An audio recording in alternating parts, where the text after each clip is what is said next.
Hello friends, आज की इस वीडियो में काफ़ी बायोलॉजी का जनरल चीज़ हम बात करेंगे, ठीक है, जो आपके लिए काफ़ी इंपॉर्टेंट टॉपिक है, ठीक है। बहुत ही ध्यान से सुनिएगा। ये कोई क्लास वाइज नहीं है। आप 8, 9, 10th, 11th, 12th आगे किसी भी मतलब किसी भी दर्जे में है आप ये जान सकते हैं, ठीक है। तो सबसे पहले हम बात करते हैं बायोलॉजी की, जिसकी हिंदी होती है जीव विज्ञान। ओके, जीव विज्ञान।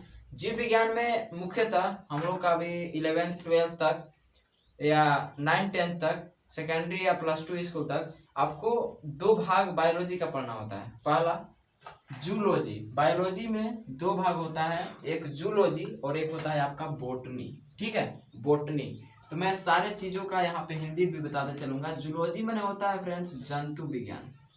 क्या होता है? जंतु विज्ञान। और बोटनी मतलब होता है वनस्पति विज्ञान।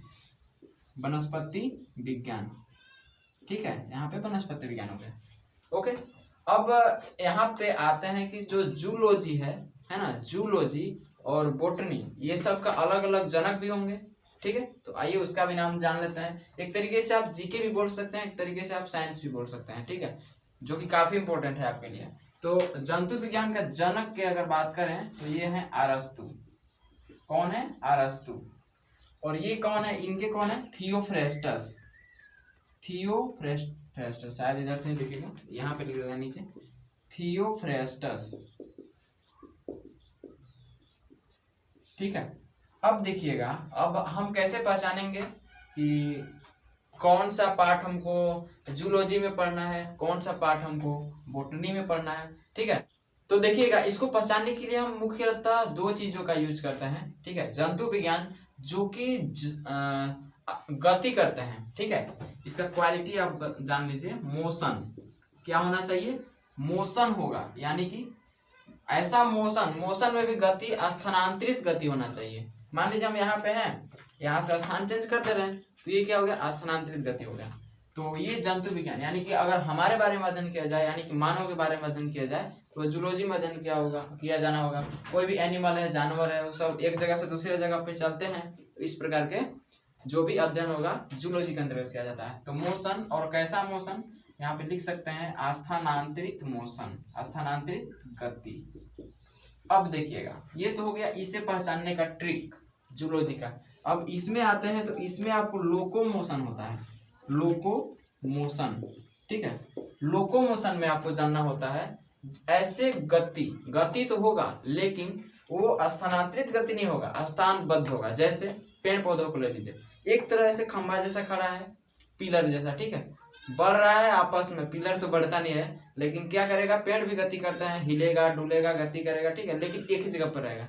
तो ऐसे लोकोमोशन को बोलते हैं स्थानबद्ध गति, स्थानबद्ध गति। अभी आपको समझ में नहीं आएगा। अगर आप कोई भी कॉम्पिटिटिव एग्जाम की तैयारी कर रहे हैं या ऑब्जेक्टिव टाइप की क्वेश्चन होगा, तब मैं सारे कुछ को उतना डिटेल में डिफिनेशन नहीं लिखवाऊंगा, इतना अच्छा से मैं आपको बता दे रहा हूँ यहाँ पे, और यहाँ पे टॉपिक लिखवा दे रहा हूँ, ठीक है। तो क्या यहाँ तक अभी तक क्या कंप्लीट हुआ? बायोलॉजी के बारे में हम लोग अध्ययन कर रहे हैं। बायोलॉजी को दो भागों में बांटा गया है, पहला जूलॉजी और सेकंड बोटनी। जूलॉजी को जंतु विज्ञान कहते हैं और बोटनी को वनस्पति विज्ञान कहते हैं। ओके, अब देखिएगा, जो जूलॉजी का जनक कौन है? तो अरस्तु है, कंप्लीट। और बोटनी का जनक कौन है? वनस्पति विज्ञान का जनक कौन है? थियोफ्रेस्टस है, कंप्लीट यहाँ तक। अब देखिएगा कि हमको पहचानने का ट्रिक हम बताए थे कि कौन सा मोशन होता है, मतलब मोशन हम बताए थे, मेन ट्रिक क्या है? मोशन। तो बताइए कि जूलॉजी में कौन सा मोशन होता है? कमेंट सेक्शन में बताते चलिए। आपका स्थानांतरित गति होता है, यानी कि डायरेक्ट जिसको मोशन भी बोल सकते हैं सिंपली, ठीक है। और जो वनस्पति शास्त्र है उसके बारे में हमको जानने के लिए, उसको मतलब पहचानने के लिए कि इसमें कौन सा साइंस का, बायोलॉजी का पार्ट आएगा, इसमें बोटनी लगेगा और उसमें लोकोमोशन होगा, यानी कि स्थानबद्ध एक ही जगह पर खड़ा रहेगा, फिर भी उसमें गति होगा। जिस प्रकार से आप पेड़ पौधों को लेते हैं, छोटा सा पेड़ को लगाते हैं, एक ही जगह पर रहेगा, जिंदगी भर हिलेगा नहीं, मतलब जिंदगी भर अपना जब तक पेड़ का लाइफ है तब तक अपने स्थान चेंज नहीं करेगा। ऐसा नहीं है कि पेड़ को यहाँ लगा दिया, वहां पर कुछ दिन में चला गया, ऐसा नहीं होता है, ठीक है। उसके बाद अब तो हम यहाँ पे, आप लोग बताइए किसके बारे में बात करें, ठीक है। तो हम आज बात करेंगे आपको जूलॉजी के बारे में, ठीक है।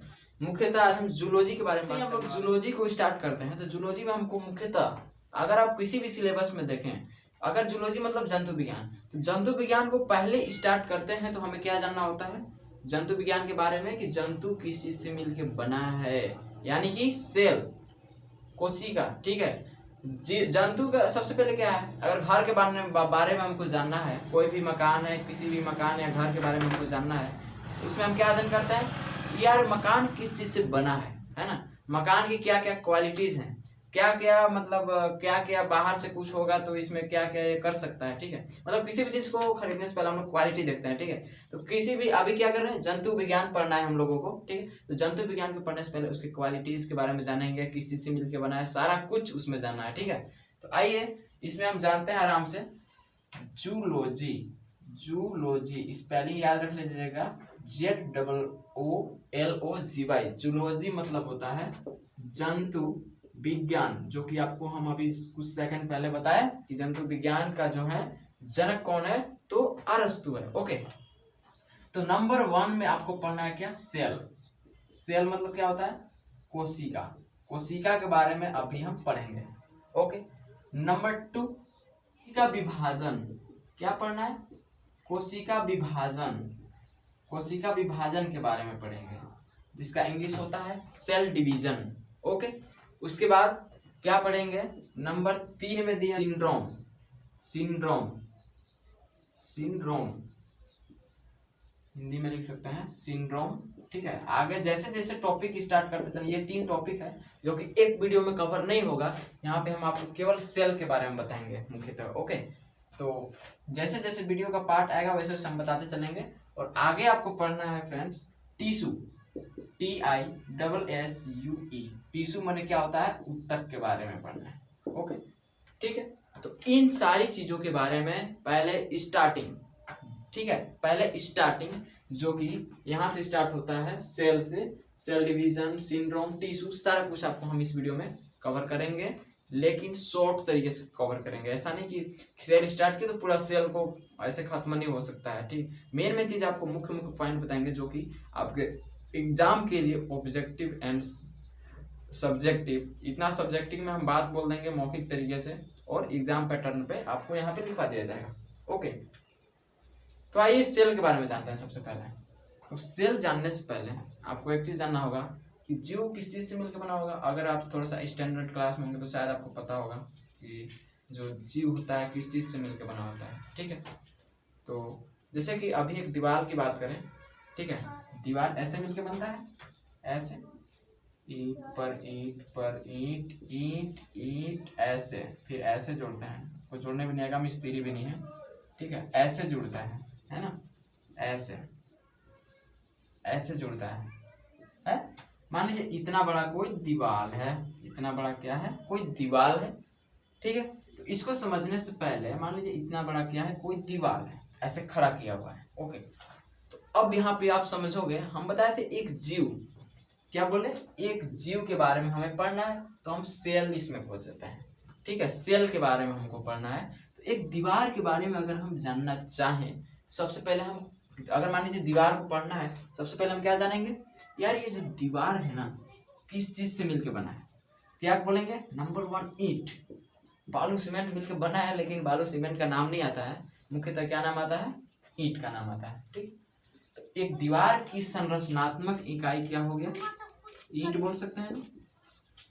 तो ऐसे ही एक मनुष्य की या कोई भी एक जंतु की संरचनात्मक इकाई क्या होती है, सेल होती है। सेल यानी कि कोशिका होती है ना। कोई दिक्कत नहीं, कोई डाउट हो कमेंट सेक्शन में पूछना, कमेंट का भी मैं रिप्लाई देता हूँ। ठीक है, और एक गुजारिश है, अगर मैं डेली ब्लॉग भी अपलोड कर रहा हूँ चैनल पे, तो ब्लॉग चैनल का लिंक आपको डिस्क्रिप्शन में मिल जाएगा। स्टडी से ज़्यादा हमको मोटिवेट ब्लॉग पे मिल रहा है, क्योंकि ब्लॉग पे आप लोगों का रिस्पॉन्स काफ़ी अच्छा है। ठीक है, और इस चैनल को भी सब्सक्राइब कर लीजिएगा अगर आप लोग नए हो तो। हाँ, तो दोस्तों सेल के बारे में हम लिख सकते हैं कि यह सबसे छोटी इकाई होती है। क्या होती है, सबसे छोटी इकाई होती है ना।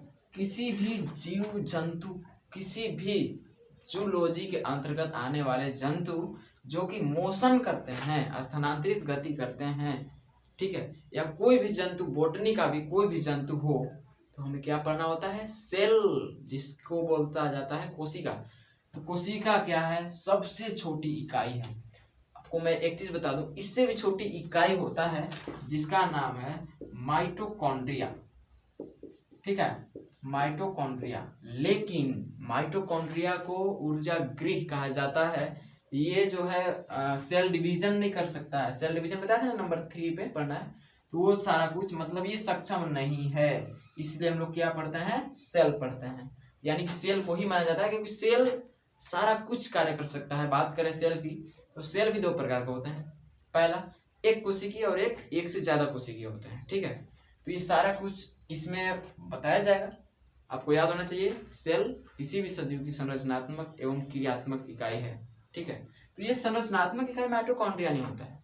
ठीक है, क्रियात्मक इकाई है केवल। तो ये क्या है, सारा कुछ में जो सेल है आपका सक्षम है कार्य करने में। अब बात करते हैं आगे। अगर इसकी इंग्लिश की बात करें तो इसको स्मॉल यूनिट ऑफ बॉडी बोल सकते हैं। Small unit of body, smallest भी बोल सकते हैं, स्मॉलेस्ट यूनिट ऑफ बॉडी। मतलब शरीर की सबसे सूक्ष्मतम इकाई है, सूक्ष्मतम। और क्रियात्मक भी है, संरचनात्मक भी है, स्ट्रक्चरल भी है।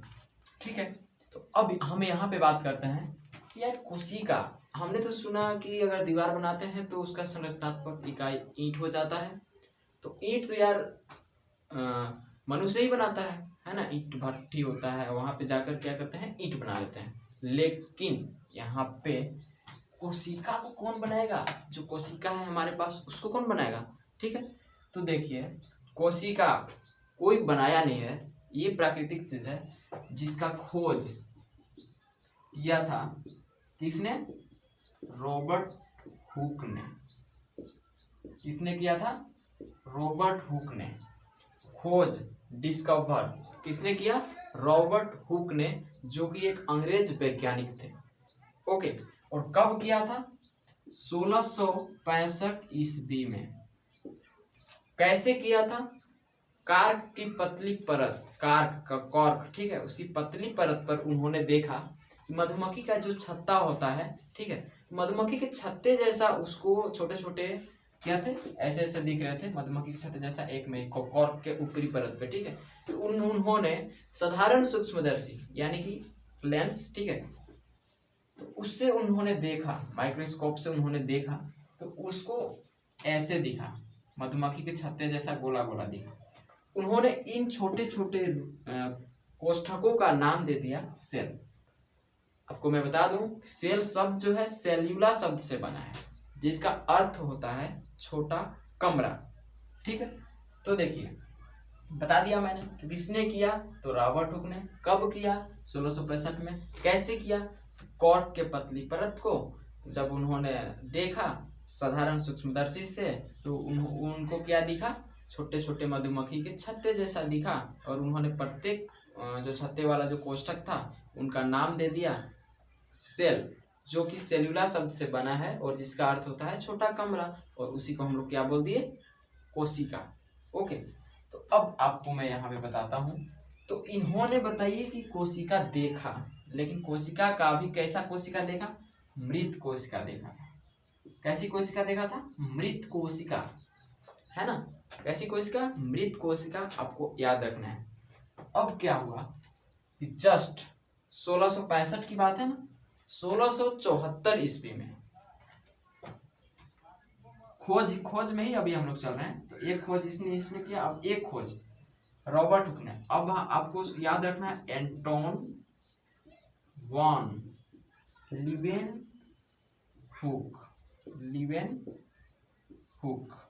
इतना लंबा लाइन है, एंटोन वॉन लीवेनहुक। ठीक है, इन्होंने क्या किया, 1674 ईस्वी में इन्होंने भी कोशिका का ही खोज किया। ये क्या किया था, रॉबर्ट हुक ने 1665 ईस्वी में मृत कोशिका देखा।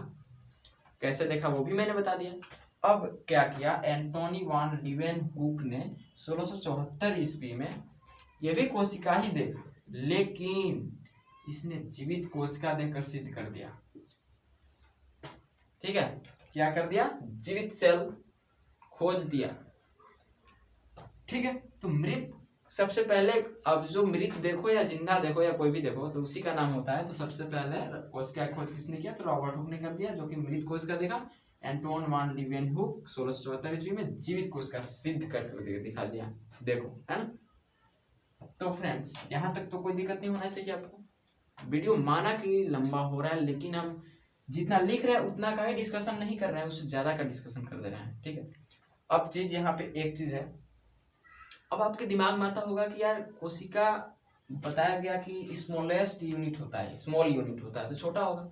लेकिन छोटा में भी मान लीजिए कोई गरीब होता है तो उतना भी गरीब नहीं होता है, कोई थोड़ा सा भी गरीब होता है, किसका कोई ज्यादा गरीब होता है, मतलब उसका भी लेवल होता है। कोई अमीर होता है उसका भी लेवल होता है, कितना है कितना नहीं। उसी प्रकार से स्मॉल की अगर बात करें तो क्या था, स्मॉल तो है लेकिन इसमें भी कंडीशन है।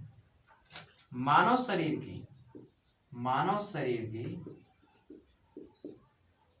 सबसे बड़ी कोशिका क्या है? सबसे बड़ी कोशिका का नाम बता सकते हैं? सबसे बड़ी कोशिका मानव शरीर में कौन सी हो जाएगा? हम मानव शरीर की बात करें, ध्यान रहे, किसी भी जीव की नहीं, केवल हम मानव शरीर की। उसका हो जाता है ओवम, जिसको अंडाणु कहते हैं, है ना। मानव शरीर में ये पाया जाएगा आपको फीमेल में। कहाँ पे? फीमेल में। अब बात आती है कि मानव शरीर की सबसे छोटी कोशिका क्या है? मानव शरीर की बड़ी कोशिका ओवम, जिसको अंडाणु बोलते हैं, जो कि फीमेल में होता है, ठीक है। तो अब बात किया जाए कि मानव के शरीर में ही सबसे छोटी कोशिका क्या है, तो यहाँ पे स्पर्म नाम आ जाता है, स्पर्म, है ना, जिसका मतलब होता है शुक्राणु। अंडाणु शुक्राणु आप लोग को शायद पता होगा, पिछले वीडियो में लैंगिक जनन वाले में सब बताया गया है, जो कि मेल में पाया जाता है ना। फीमेल में छोटी होता है और मेल में बड़ी होता है, कोई दिक्कत। अब बात करें कि मानव शरीर में सबसे लंबी कोशिका, दोस्तों ध्यान रहे, मोस्ट इंपोर्टेंट क्वेश्चन है, काफी लोग कंफ्यूज हो जाते हैं। अब बात करें मानव शरीर की सबसे बड़ी कोशिका, तो ओवम हो गया, अंडाणु, जो कि फीमेल में होता है। सबसे छोटी कोशिका स्पर्म शुक्राणु, जो कि मेल में होता है ना। अब बात करते हैं कि मानव शरीर की सबसे लंबी कोशिका कौन सी हो जाएगा, तो लंबी में न्यूरॉन आता है, जिसको तंत्रिका कोशिका बोलते हैं, न्यूरॉन, ठीक है, न्यूरॉन लिख देते हैं, न्यूरॉन, जिसको तंत्रिका कोशिका कहा जाता है। ये कहाँ होता है? आपका ब्रेन में। कहाँ पे? खोपड़ी में, ब्रेन में होता है, ठीक है। तो अब समझ में आ गया आपको कोशिका की खोज किसने किया? तो रॉबर्ट हुक ने। कब किया? 1665 में। कैसे किया वो तो मैंने बता दिया, इतना रिपीट करने के लिए वीडियो लंबा होना पड़ेगा। और ये कैसा कोशिका खोज किया? मृत। जीवित किसने देखा? एंटोन वान लीवेनहुक ने। कब देखा? 1674 में। कैसा कोशिका देखा? जीवित सिद्ध करके दिखा दिया, ठीक है।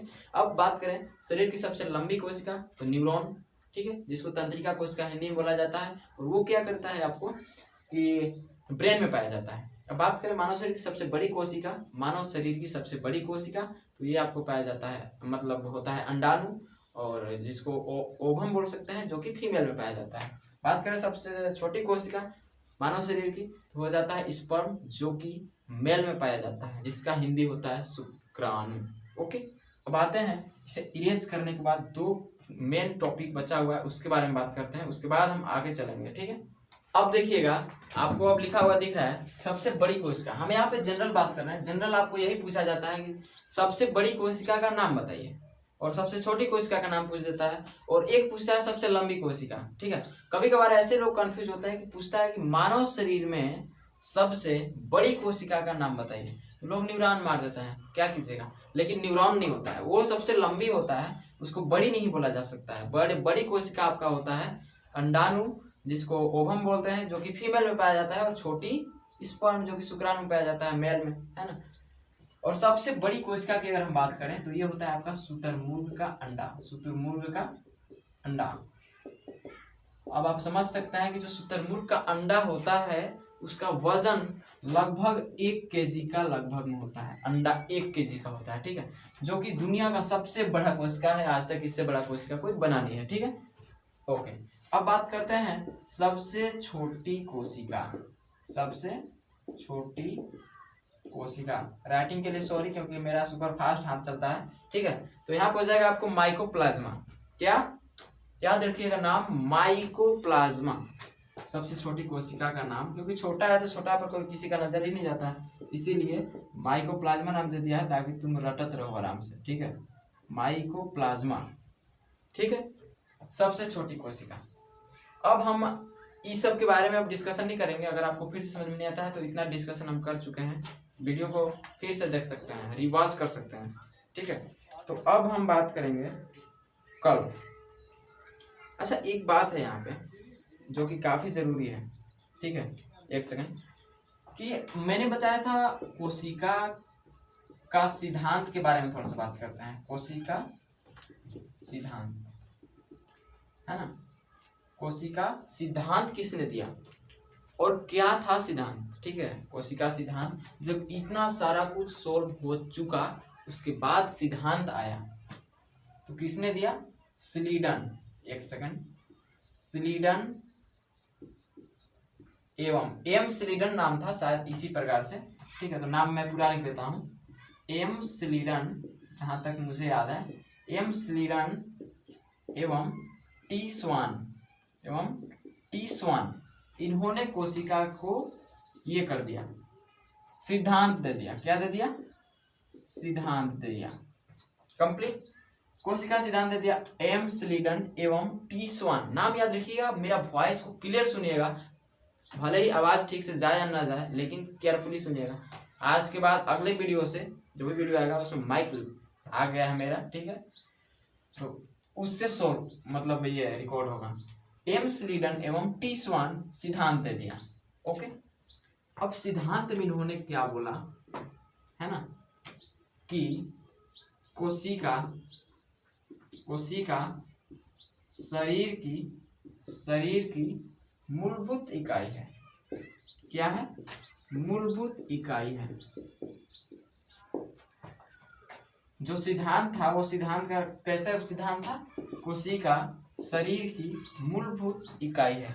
तो इससे आपको क्या समझ में मिलता है, मूलभूत इकाई मतलब कि शरीर की संरचनात्मक, क्रियात्मक सारा कंडीशन जो भी चल रहा है सारा कुछ सेल से ही चलेगा, ओके। तो ये सारा कुछ, ठीक है, ये सिद्धांत में आ गया। और किसने दिया, एम स्लीडन एवं टी स्वान। मैं नाम बार बार रिपीट कर रहा हूँ क्योंकि पहले साइंटिस्ट का आप नाम याद करने जाओगे तो पूरा हालत खराब हो जाता है। मैथ नहीं है कि मैथ में फार्मूला याद करना पड़ता है, जिस तरह से मैथ में फार्मूला याद करना पड़ता है उसी तरीके से हिस्ट्री और साइंस में वैज्ञानिक का नाम और उसमें शासक का यह नाम याद रखना पड़ता है, तो नाम बड़ा ही डिफिकल्ट होता है, ठीक है। तो आज की इस लेक्चर में हम इतना ही बात करेंगे और अगले नेक्स्ट पार्ट वीडियो में बात करेंगे कोशिका विभाजन, सारा कुछ अभी जो बताया था ना, सेल तक जो भी है सारा कुछ बताया जाएगा। लेकिन कोशिका सेल उसके बारे में मैं सारा डिटेल आपको दे चुका हूँ, नोट करते चलिएगा पहली बार, ओके। तो अगर आप चैनल पर नए हैं तो दे दो यार, किसी को भी देखेगा आराम से पढ़ेगा, ठीक है। तो जय हिंद, जय भारत।